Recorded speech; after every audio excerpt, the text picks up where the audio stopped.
दहीहंडी आणि गणेशोत्सवाच्या पार्श्वभूमीवरती पोलिसांनी डेसिबल अर्थातच आवाजावरती मर्यादा घालायचं ठरवलंय आणि याबाबतची प्रतिक्रिया पुण्यातून उमटताना दिसतेय। ही प्रतिक्रिया मंडळांच्या कार्यकर्त्यांकडून आहे, साऊंड असोसिएशनकडून आहे। आपल्यासोबत दोन्ही बाजूचे हे लोक आहेत आणि यापैकी अनेक लोक राजकीय पक्षांचे देखील पदाधिकारी आहेत। आपण सगळ्यांशी संवाद साधूयात।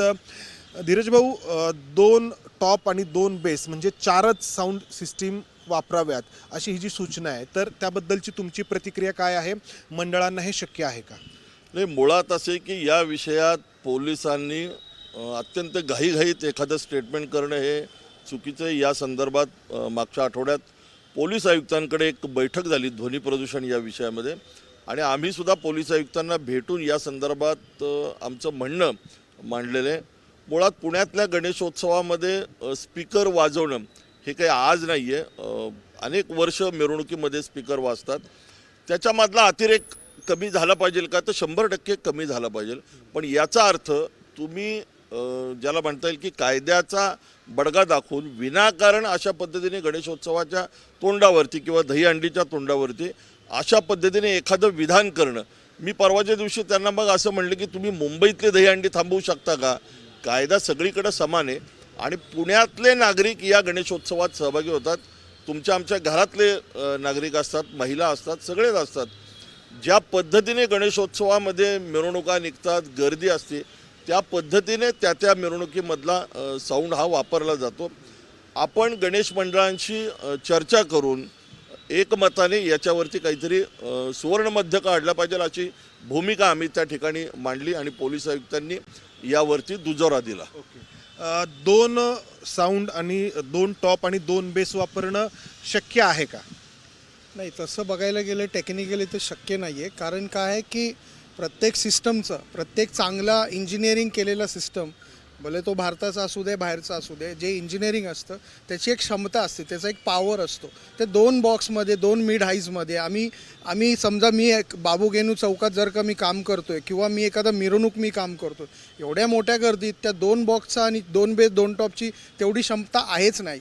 कारण तेवढा आवाज जो पुरता आम्हाला आवाज पुरवायचा आहे ते पुरला नाही तर मंडळाचे लोक नाराज होतील आणि आम्ही जर का ते वाढवण्याचे आम्ही प्रयत्न केलं तर त्याच्यातनं आमचं पण नुकसान होऊ शकतो, कदाचित ते जळू शकतं, काहीही प्रॉब्लेम होऊ शकतो। म्हणून आमचा पण मेन मुद्दा काय आहे की लोकांना जे होणारा त्रास हे कशामुळे होतो आहे की मेन मुद्दा हाच आहे की हा प्रेशर मीट जे आहे त्याच्यामुळे लोकांना त्रास होतो आहे। जे तक्रारी गेलेले आहेत हे वारंवार जे लोकांना जे त्रास होतो हे जे म्हणताय ते दहीहंडी पुरतं मर्यादित आहे की गणेशोत्सवाबद्दलही तुम्ही म्हणताय? दोन्ही दहीहंडी गणपती सगळ्यात उत्सवाला आमचं असं म्हणणं आहे। मुंबई, ठाणे किंवा नवी मुंबई या ठिकाणी अशी काही मर्यादा घातली जाते? नाही, मला माहिती आहे नाही, अजिबात नाही लागत। तर मुंबई ठाण्याच्या ठिकाणी चांगल्या प्रकारचा साऊंड लागतो, पण आपल्याकडं जो आहे प्रकार हा वेगळा प्रकार होतो। त्यासाठी आम्ही 2007 सालापासून आम्ही सगळ्या ठिकाणी समन्वय करून तो प्रयत्न करतो की ह्याच्यात सुधारणा झाली पाहिजे। म्हणजे एकंदरीत दहीहंडीचं जे वातावरण असतं, जेवढ्या मोठ्या प्रमाणात गर्दी असते ती पाहता फक्त 4 साऊंडचा उपयोग करणं शक्य नाही असं या सगळ्यांचं म्हणणं आहे। मात्र याला दुसरी बाजू देखील आहे, कारण पुण्याची गणेश विसर्जन मिरवणूक कित्येक तास चालताना आपण पाहतो आणि त्यामुळं सगळ्याच यंत्रणांवरती एक मोठा ताण देखील येत असतो। तर त्याबद्दल काय म्हणजे तुम्ही उपाय सांगा? नाही, मुळात असे की मिरवणूक लांबणं याला दोन्ही बाजू आहेत। पोलिसांनी पण म्हणजे मी आता माझं मंडळ गेले अनेक वर्ष साने गुरुजी तरुण मंडळ टिळक रोडला मिरवणूक असते।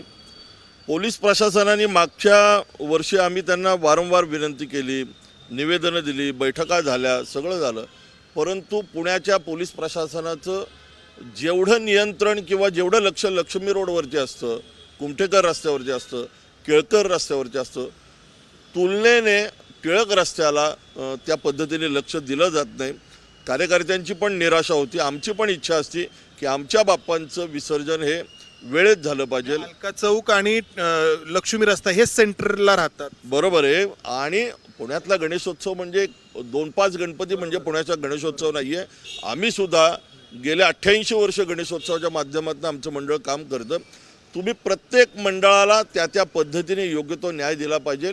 मिरवणुका पुढे जाव्यात अशी आमची पण धारणा असते, पण प्रशासन मला असं वाटतं की रात्री 12 वाजेपर्यंत खूप दुर्लक्ष करतं आणि 12 नंतर मग तुम्ही तुमची यंत्रणा लावण्याचा प्रयत्न करता आणि ती फेल होती.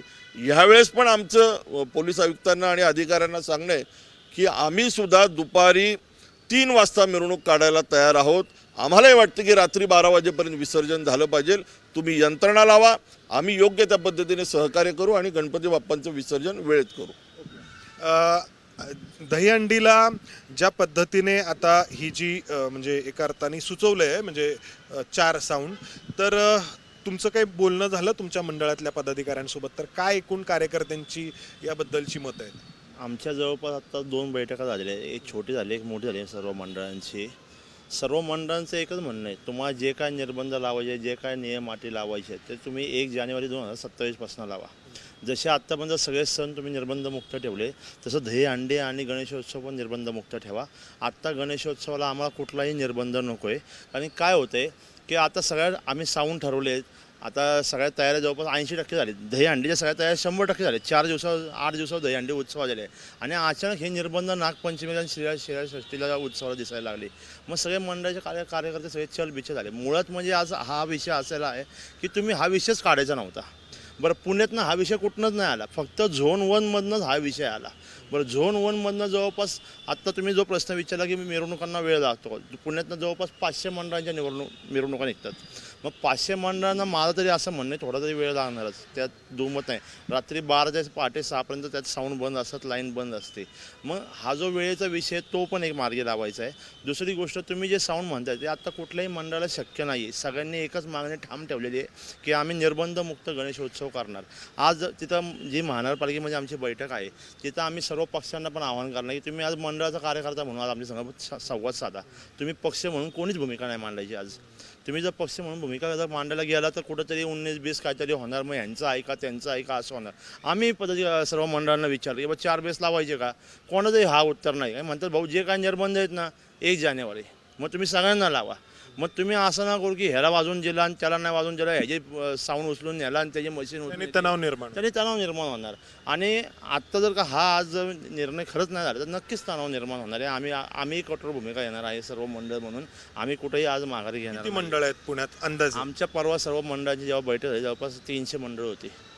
आता 300 मंडळ आज इथं आली तर कार्यकर्ते सगळे आले तर माझं कॉर्पोरेशनला बसायला जागा नसणार आहे, हे पण तुम्हाला सांगतो. पण आम्ही काय म्हणलं की बा जे सगळं आपल्याला शक्ती प्रदर्शन लगेच नाही करायचं आहे. तुम्ही आत्ता आपली जी भूमिका मांडायची ती आम्ही ठामपणाने मांडणार. तिथं कुठलीही माघार घेणार नाही आम्ही. कुठलंही काही आम्ही तिथं काही समंजसपणे हा बाबा जे काय चांगलं होतं त्यामध्ये तुम्ही काही दोन सुझाव मांडा, आम्ही मांडतो. ज्यातनं काय चांगला मार्ग निघेल ते नक्कीच आपण काढूयात. तर उत्सव जे आहेत ते मोठ्या उत्साहानेच साजरे व्हायला हवेत. जो जल्लोष आपण पाहतो, जो जोश पाहतो, त्याला कुठंही निर्बंध घातला जाऊ नये हीच सगळ्यांची भावना आहे.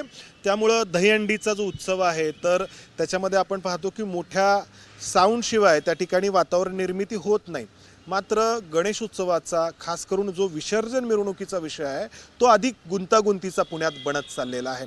दरवर्षी जी लांबते मिरवणूक, त्यामुळं पोलिसांवरती आणि प्रशासनावरती जो ताण निर्माण होतो त्यातून हा प्रयत्न होतोय का हा देखील प्रश्न आहे. मात्र यातून सुवर्णमध्य काढला जायला हवा.